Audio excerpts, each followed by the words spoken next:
Bible says, I was glad when they said unto me, let us go into the house of the Lord. This is a king. He lives in a nice palace. But he said anytime he hears that we should go into that very palace of God, he said, I'm excited. Psalm 122 verse 1. I was glad when they said unto me, let us go into the house of the Lord. I want to ask you a question before we continue. Are you glad when you hear the house of God? I was glad when they said unto me, let us go into the house of the Lord. And David is excited about the house of the Lord. Why? In Psalm 84 verse 1, he said that, how amiable are your tabernacles. The word amiable means how lovely, how pleasant are your tabernacles, the dwelling place of God. How amiable are your tabernacles, O Lord of hosts. Next verse. He said, my soul longed, yea, even fainted for the cause of the Lord. Now, do you know what David is saying that? He said that when he hears about the house of God or the presence of God, he will always faint. He just wants to be there. Let me describe it where maybe that one will relate with you. Have you fallen in love with before? Where you see a nice girl you like or a nice man you like, and your heart will skip a beat. Oh, hello. He said, my heart fainted. David is almost fainting because of the house of God. Just by thinking about the house of God, the presence of God, he's almost fainting. For my soul longed. So this desire is more than mental. It's a soulish thing. It's deep. He's yearning for that presence. He said, my heart and my flesh cried out for the living God. So every aspect of David is longing for that presence of God. He said, my heart and my flesh. It means the bones, the skin of David is crying for the flesh, for the presence of God. Without the presence, David is trying to say that I am helpless. I am restless because I'm just waiting for that manifestation of that presence. David should know something about that presence that he wants to enjoy all the time. Next verse. Yea, the sparrow had found an house. The swallow a nest, they are all beds for herself.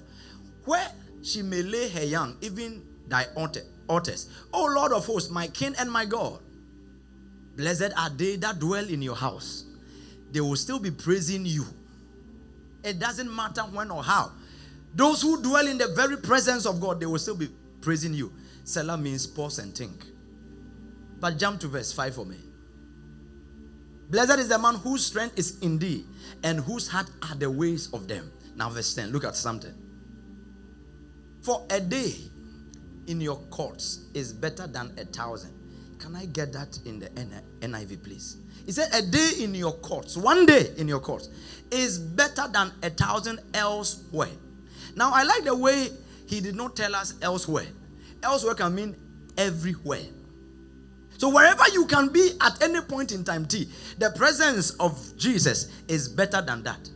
What David was actually saying that he said that I'd rather be a doorkeeper in the house of my God than dwell in the tents of the wicked. David was trying to say that when I spend a day in God's presence, it's like I've spent 1,000 days elsewhere. How many years is 1,000 days? It's a minimum of 3 years. Is that correct? Or about 3 years. So David said that anytime I spend a day in God's presence, in life, I have gained 3 years of speed. Clap for Jesus. Because this presence of God is amazing. How do we know? One day, they picked the rod of Moses, which was a dead rod. He used to use it in the wilderness, and he used it to work miracles. The rod was an almond rod, which was dead. It never produced. Then God said, I want to teach you something. They brought that rod and put it by the ark in the presence of God, and they went to sleep. When they came back the following morning, the rod had budded, number 1. It has blossomed, number 2. It has brought forth fruit. Normally, if you should plant an almond tree, it should take you years to get fruit. But overnight, the presence was a fertilizer, the nutrient to bring about fruitfulness. What should have taken Moses years to get, a day in his court is better than 1,000 elsewhere. Lift up your right hand.